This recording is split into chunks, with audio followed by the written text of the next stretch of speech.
Xo'sh, hammaga assalomu alaykum. Samiy Frashon aloqada. Sizlarga bir ikkita ma'lumot aytib o'tishimiz kerak. Chap yelka singan, temir qo'yilgan. Chapa yo'q, voобще yo'q. O'ng oyoq singan, yaxshi bo'lgan.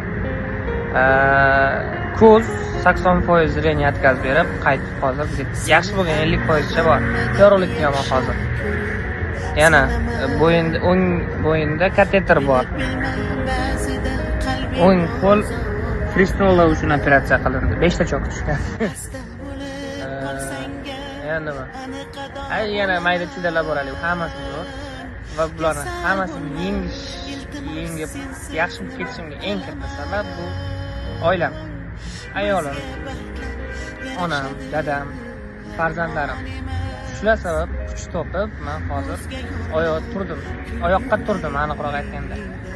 Oila bu eng kuchli motivatsiya ekan. Eng kuchli ekan. Oilangiz uchun harakat qilganini ko'rib, farzandlaringizni ko'rib, baribir yashagingiz kelar ekan. Xasta bo'lma jonim, ado bo'laman. Menda